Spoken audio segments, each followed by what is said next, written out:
What's up guys, it's your boy Ru and we are back for another game announcement. This one's way less mainstream, however I find this to be very interesting, so I wanted to cover this and talk about this with y'all. So first of all, the game title is Relayer. It's scheduled to be out this year, 2021. We don't have an actual date though. The reason why I'm interested is not because of the anime girls, right? It's not because of them, it's because of this. This right here. I love this mech's design. Crimson red. Reminds me a little bit of a combination of Gundam and also of the what's it called? The Sacred Boost gear. I can't remember the full name, but for all my high school DD fans out there, the Sacred Boost gear chainmail makes me feel like a combination of that suit armor and Gundam. So I found this design to be very interesting, so I wanted to go ahead and check this out. So let's go ahead and get into the trailer here. Before we get the trailer started here, Relayer is being developed by Kadokawa Games. Sure. So I've actually already watched this, but I wanted to go through it a little bit and break it down with y'all for why I think this could be interesting, potentially. Because I am anticipating this to be on the cheaper side, right? Like I highly doubt this is going to be like a $50, $60 title, which by the way, this is going to be for the PS5 and PS4. I forgot to mention that earlier. So yeah, so it's like Gundam style kind of mechs fighting, but it's actually turn-based, which is why I found this very interesting, sort of this layout they've got going on here.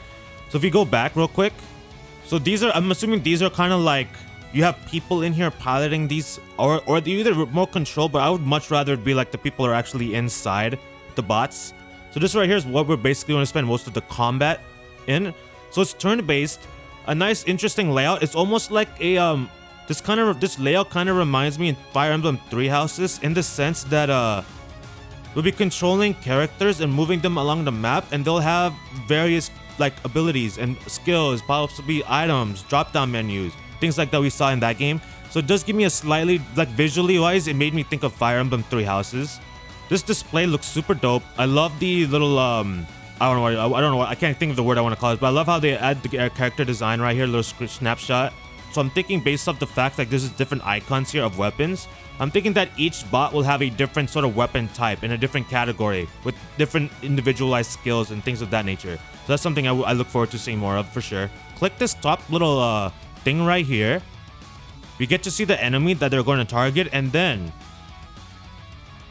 we actually get a full-on animation for the combats. So I love this. It's like Fire Emblem Three Houses kind of has this, right? Where when you target an enemy, when they actually fight, there's a little bit of a real quick animated scene. Somewhat. Obviously, it's not as full visual as this, but it's essentially the same idea, so I really like that. So I really enjoyed the fact that they did this and that they animated the fight scene. It makes it a little bit more, gives the gameplay a little bit more dynamic, makes it a little bit more dynamic, a little bit more visually engaging, if you will, right? It grabs my attention. So that's another reason why I want to check this out here as soon as I saw that. And then also we've got this little windscreen. And I'm assuming that this is the aircraft that's carrying all of the weapons. And that's pretty much it. And I think these are our characters, the main characters. Again, I wasn't like, I didn't cover this, and I didn't want to cover this because of the fact that there are anime girls on the cover art. It's because of the bot, right? It's because of the relayer. I'm assuming this is a relayer, so it's because of that design. I really liked the design, so I was like, why not check this out? You know what I mean? And the trailer wasn't that bad. Although one thing I do have an issue with this trailer is that the audio was horrendous. The audio for that trailer was trash, garbage, just belongs in the gutter. But I do like covering these lesser mainstream games just because, especially if they're interesting, right? Get a little bit of attention towards it, because you never know. These sort of cheaper titles could be really good, even though it's laying under the surface undetected. They could be good, solid pickups. So that's why I'm here for it.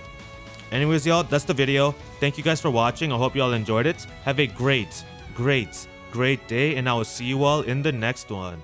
Peace.